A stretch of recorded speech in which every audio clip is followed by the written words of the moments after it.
شفیق مرید څوک ده او څنګه یې موسیقي ته مخه کړه؟ ګرانو لیدونکو السلام علیکم. د مطلب تر شریکېدلو مخکې زموږ چینل حتما سبسکرایب کړئ. شفیق مرید هغه مشهور افغان سندرغاړی او کمپوز جوړونکی ده چې په څو کلونو کې یې د موسیقي د ډګر اوږدې پیچومې په چټکۍ سره او لوړو پوړیو ته یې ورسید. هغه د لغمان ولایت اوسېدونکی ده چې اوس په امریکا کې ژوند کوي. مرید په کابل کې له انصاري لیسې فارغ شوی او په موسیقۍ کې هم مسلکي زده کړې لري.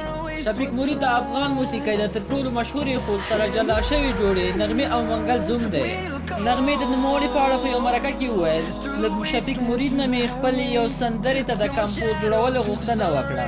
هغه یې په بدل کې سمدستي رانه لور وغوښته او ما هم ورکړه. د مرید په اړه د هغه سر منګل هم په یو مرکه کې وویل چې ډیر ورته ګران دی. د منګل په وینا په امریکا کې ډیر وخت له خپل مسیح شفیق مرید له زوی سره یو ځای وي او لمسی ډیر ورته ګران دی.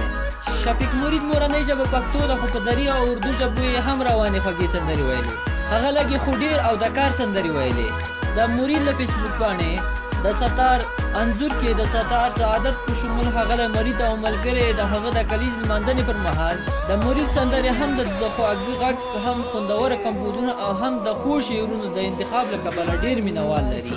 شفیق مرید په ځوانو سندرغاړو کې یو استثنایی کس کېدای شي چې هم یې مستې هم ارامې هم صوفیانه هم شوخې عشقي او هم نور ډوله سندرې ویلې. مرید د عبدالستار سعادت نږدې ملګری دی او د هغه یو شمېر شعرونه یې هم له خوندورو کمپوزونو سره ویلي. د سندرو د کیفیت ترڅنګ د مرید د سندرو ویډیوګانې هم د پاړو پام وړ دي. هغه له سیتاک قاسمي سره هم ځینې ګډې سندرې ویلي. شفیق مرید 1991 کې هغه وخت چې نوی ډیر ځلیدلی و د هیواد په یو شمېر لویو ښارونو کې کنسرتونه ورکړل. په دغه کال کې د هرات یو شمېر سخت دریځو ملایانو د نوموړي د کنسرت د لغوه کېدو غوښتنه وکړه چې اخر یې دوی هم دغه کار ته اړ ویست. تر هغې وروسته په هیواد کې دننه شفیق مرید لږ کنسرتونه ته زړه ښه کړ. مرید له خپل هنر سره د زړه له تله مینه لري او وایي په ودونو او فرمایشي پروګرامونو کې د سندرو ویلو لیواله نه دی. د شفیق مرید څخه پوښتنه وشوه چې په ژوند کې د کله د چا سندرې ته ژړلي. شفیق مرید وایي خپلې سندرې ته مې هیڅ کله نه دي ژړلي خو د منګل استاد دې سندرې ته مې ډېر وژړل. در نه لري په سفر یم خوږې مورې در په در خاورې په سر یم خوږې مورې. که دغه ویډیو مو خوښه شوې وي لایک یې کړئ. د نورو ویډیوګانو دپاره زموږ چینل حتما سبسکرایب کړئ.